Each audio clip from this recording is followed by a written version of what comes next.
few things. How many of you here know that the North Pole is actually not a country? It's not bounded by any country. It's actually a geographic area, correct? How many of you know about that? So, for me, I think a lot of it is a state of mind. Just the idea of, I'm a tropical fish, as I'm sure most of you are, and the idea of being in the cold. I was just telling my good friend, Roche here, and Joyette, how being in the cold really scares me. And speaking of Joyette, when I was watching the video, it's not the first time. I've probably reshared this video a few times. I don't know if you know that I think the word heroic is really embedded in who Joyette is. And it's not just because she achieved this amazing feat of the first Filipina to ever conquer the North Pole. Pag-usapan natin si Joyette like she's not here. Did you know that she's actually the eldest daughter of Jopson? Jopson, one of the freedom fighters po in Ateneo, right? So, second, the first time I ever met Joyette, she was already championing women's fitness and women's health. So, I was not surprised at all when our Joyette here conquered FWD 78-degree North Marathon. I mean, she's truly very fearless, and she has done this not just for the country, for the industry, but also for all of us Filipinos. Palakpakan naman po natin si Joyette. Ano na isang kapsak sa mga Pilipina dyan, right? Now, who probably will never, ever, like myself, make it to the North Pole. Now, we all know how Joyette overcame so much odds in conquering this, wow, grueling 42-kilometer FWD 78-degree North Marathon that was held in, and I practiced how to pronounce this. Longyearbyen, Svalbard. Did I say that right? Prinactice ko po yan. Thank you, Google. Which is, I think, the northernmost town nearest the North Pole. Is that right? Now, here to talk about the details of championing the FWD North Pole Marathon is one of my favorite women in the industry, in the insurance industry, who surely has changed the way I look at insurance. None other than our marketing mama for FWD, Roche. Hi, good afternoon everyone. Hope you had a good lunch. So it's so nice to see our media friends again, and thanks for coming. The support. For the support, yeah. Thank you. So we're almost there. It's already May. Yeah. So every year we are committed to exemplifying strength and rising from adversity for the North Pole FWD North Pole Marathon. That's also the reason why we set Joyette Jopson in the North Pole. So Joyette is a champion triathlete. But aside from being a triathlete, she's also one of us. She's an FWD financial wealth officer. So it really makes a lot of difference because she understands what FWD is all about, right? So aside from that, all of us now will bleed orange. We'll bleed orange. So technically, as you well know as well, sometimes there are things that you plan in life, right? But not everything that we all pan out as how we wanted it to be. So I guess before I start my narrative here, what I just wanted to tell you guys is that whatever adversity that comes in life, we always have to go through it, accept the challenge, because that's how the Filipino spirit is actually living within us. So what happened there, due to geopolitical tensions between Russia and Ukraine, right? So the administration, they were having a discussion about the flight plan to the North Pole. Hence, because it didn't, the discussion didn't really come into fruition at that point in time, the FWD North Pole Marathon was cancelled for this year. But true to the FWD spirit, we won't just bend down, right? First, all our FWD team, they're already there. So the entire delegation of FWD were already there in Svalbard. And we also have the North Pole runners who were already there. So our team in the North Pole, right, in its Svalbard at that time, it only took them 3 days. So they organized what was dubbed as the FWD 78 degree North Marathon. So the F78 degree North Marathon is just, mind you guys, it's 1,050 kilometers from the geographic North Pole. So hindi naman siya ganun kalayo. And because of the terrain as well and also the climate at the time, it's not really that far, I would say, from, Joyette will tell you the story, from the North Pole. So we'd like to thank as well our colleagues in our group office for making it happen. But again, today is not just about the journey itself. We're also very much proud. So we have Joyette here because she didn't just run, she didn't just conquer the adversities, but she even won. Yes, so she was actually first place, yeah, in the women's category. So let's give her a big hand. And aside from that, so imagine she's the first place in the women's category. She finished third. Yeah, combination of men and women. So that's really good, right? Can you imagine the achievement? It's across 9 Oh, yeah. So when we were looking at the time last year, so Joyette actually finished 4 hours and 10 minutes and a few seconds. Last year, the fastest woman who ran, she finished at 6 hours and 43. So imagine if she actually ran in the North Pole, 4 hours versus 6 hours, and then if you combine the total men and women, she will still place third. Wow. So can you imagine the achievement? So anyway, without further ado, I'll give the mic to Joyette so she can tell you more about the experience there. Yay.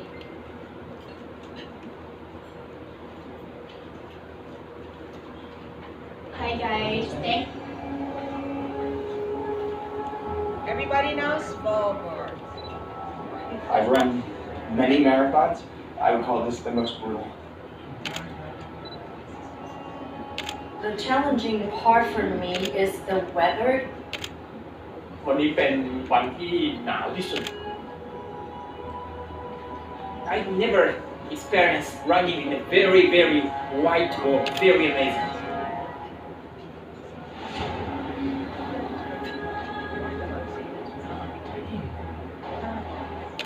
It's a mix of running on ice.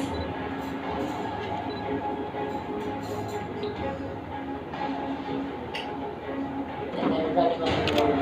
It's very cold at that time. I struggled on the first loop. The wind and the cold is the most significant I've ever faced in a marathon. There's some headwinds, tailwinds.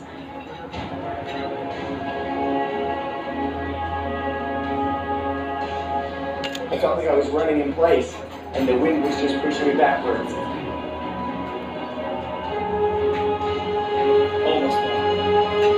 It's quite a challenge. My strategy was survival.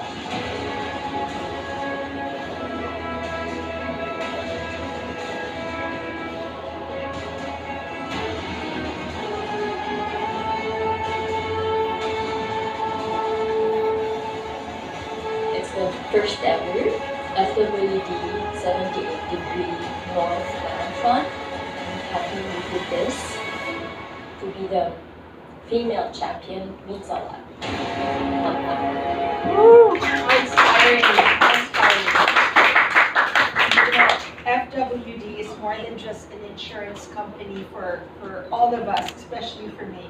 But I was just telling Rosh, what they are is really an enabler of many people's passion. So whether you are a solar Lola or a person who's differently able or a woman who wants to conquer what is probably the most brutal geographic terrain on Earth, FWD is there to enable you. Now speaking of the biggest enabler in the company, I could, all the lights are preventing me from seeing, but I think we have here the greatest enabler. He just hit successfully, Mr. Peter Grimes. Sir? Peter will be addressing us later. Good to see you, sir.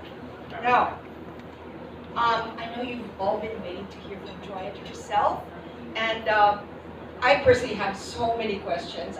For one thing, I want to know if you can still get Rosh and myself on a program, but we can talk about that later. But without further ado, let's hear from Joyette. Thanks, Ms. Amor. Thank you. Hello, everyone. Hello. Thanks for coming and thanks for being here to hear my story.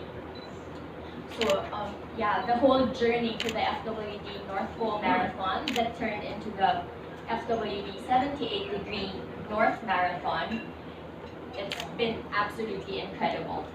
To have been chosen to represent our country, the Philippines, and FWD this year is truly an honor and will be one of my most precious achievements this lifetime. The whole experience was really extraordinary. To start off, the contrast of having to train in the tropics for a race on ice in sub-zero temperatures. Prior to the trip to Norway, I've not even ran on ice. I had to make do with what we have here. So I mixed it up with running on different terrains, like lots of trails and sand. So this was me in Noak sand dunes. I spent 10 days in Oslo prior to flying to Svalbard to acclimatize. Late March was the transition from winter to spring. So the temperatures were anywhere from -2 to 8 degrees, which was just perfect. Perfect introduction for me, coming from our plus 30-degree temperatures here, right? So on April 5th, 3 days before our scheduled flight to the North Pole, I flew to Svalbard and met up with the whole FWD Team Asia. So Team Asia we're 9 runners. So I'll give a brief introduction. So that's me in front. So these are the Hong Kong runners in front. So that's a professional runner. He does mga 2:28 marathons beside me. And then next to him is Andy Leung. He's a famous singer in Hong Kong. And then followed by Annie Liu in front also. She's a famous actress, Hong Kong actress as well. And then standing here on the left side, that's our group chief, FWD group chief customer and marketing officer, Tim Oliver. And then the next is my teammate from Thailand. So he's a host, sports show host, and also an ultra distance runner. And then next to him is Hideo Ono from Japan. He's an FWD executive. Next to him is Izum Niziaki. She's a model, Japanese model. And then next to him is Richard Donovan. He's the race organizer of the North Pole Marathon. And then our COO, FWD group COO also, Rob Shinek. And then that's Vietnamese runner who's also an action star in Vietnam, and he's climbed Everest. So there, and then that was the host of the Hong Kong launch. So yeah, so that's who I met up with. So we flew to Svalbard. That's the jump-off point to the North Pole. Svalbard is actually one of the northernmost inhabitable areas in the world. So it's actually closer to the North Pole than it is to mainland Norway. Flying into Svalbard was an experience, very, very unique experience. The whole runway was covered in ice. So I felt, just landing into Svalbard, I felt like we were landing in the North Pole already. Longyearbyen, the biggest city in Svalbard, used to be a coal mining town, but now mainly thrives on tourism for those out to seek Arctic adventures. It has a population of about 2,500 people, with about 80 Filipinos working in the hospitality industry. It's definitely unlike any place I've been. It's just absolutely beautiful and cold. So what happened during the race? So we were already in Svalbard here. So basically, there's no land in the geographic North Pole. So this is the Arctic Circle. Every year in April, a group of Russian scientists find a piece of ice closest to the North Pole that is of quality that they need, and they set up camp there. So they airdrop a bulldozer and actually parachute people down so they can build a runway and the plane can land and they can set up camp. So together with some explorations, they host skiing expeditions, the North Pole Marathon, etc., etc. So basically, there's only about a 3-week window for all these to happen, because you're talking about ice, right? It can melt. Basically, these were all on track for the race, so the camp was set up. But a few days before the race, before we were scheduled to fly to the North Pole, there were problems with a Ukrainian Antonov jet that were supposed to take us. This plane was already in Svalbard. So they had so plane's Ukrainian, I said the camp's Russian, so there were geopolitical tensions and they weren't allowed to fly. So the race organizer said we're going to be delayed for a week, so to fix the tensions, and then meanwhile he ordered the Canadian plane to take us instead. But the Canadian plane that came was smaller, so it will take double the time to bring everybody to the pole, get everybody to run, and get out of the pole safely. So what happened was basically the geopolitical issue that turned into an environment issue. So it was quickly getting warm, so there could be cracks on the ice. So it became a safety issue.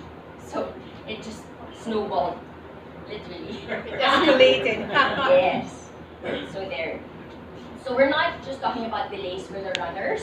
All expeditions were affected. Total of about 200 people were stranded in Svalbard. During this, so yeah. So in short, yeah, the issues, blah blah blah.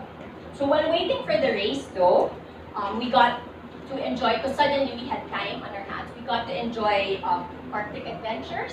So the highlight for me was dog sledding. I also went on a snowmobile trip with some of the teammates, which is absolutely awesome. So we also enjoyed unique dishes such as reindeer, minke whale, crabs, and moose burger. So yeah. So on April 13th, we got news that all North Pole activities will be cancelled.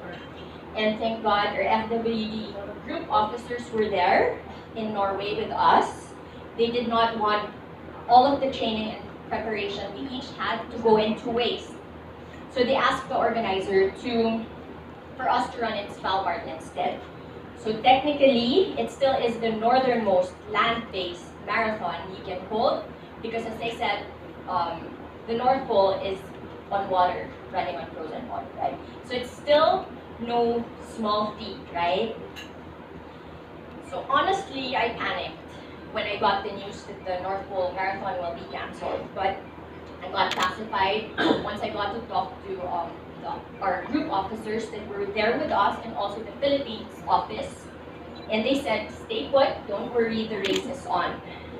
With my very eyes, I saw how truly FWD's got their backs. Can you imagine? Together with the North Pole Marathon organizers, they came up with a 78-degree North Marathon in 3 days.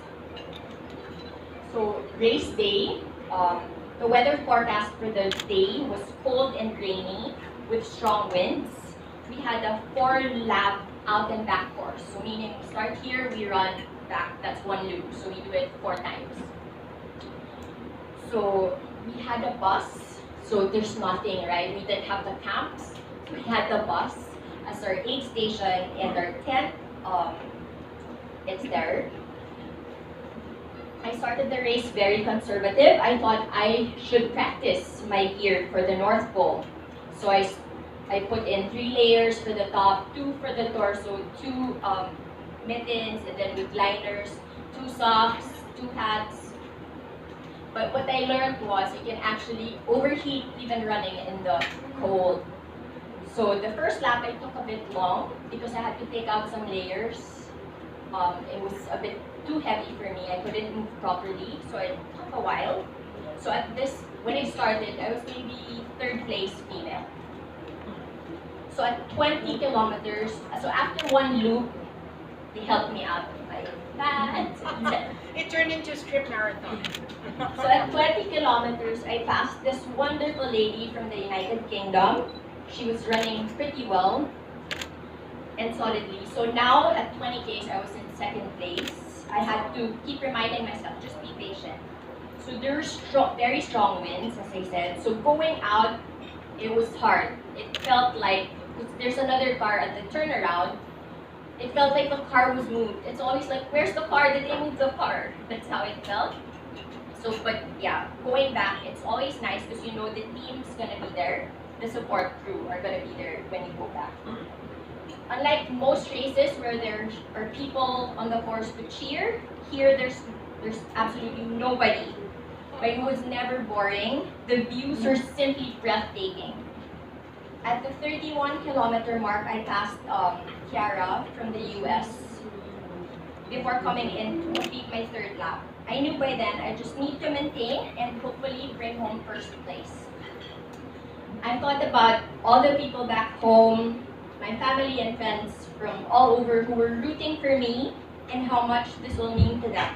So I guess they believed I could, and I was just super excited to successfully deliver. Don't cry. Mr. No, Make you no. cry. Stop it. So I've got to say, I could never have imagined winning a race on ice. It feels like cool running.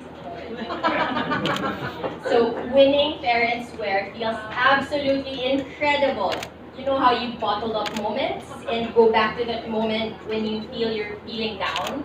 So one of those I will remember forever is the final 500 meters waving our flag into the finish line. After the race, it took me over an hour after I changed into clean and warm clothes to thaw out. I was freezing. So yeah, I'm extremely happy and grateful for the whole journey. Winning is really just a bonus. Though the North Pole Marathon was cancelled, the FWD 78-degree North Marathon was just as rewarding because it reminded me of the resilience and determination that we all need to have when rising from adversity. Proud of what FWD Team Asia had accomplished literally against all odds. Lastly, it was truly my honor and my pleasure to have represented FWD and the Philippines in this once-in-a-lifetime experience. I'll forever be grateful for the opportunity, and I hope I made you all proud. Yes, you certainly did. Wow, is it me? When I was listening to her, it was like I was watching Argo. Is it Argo, the movie?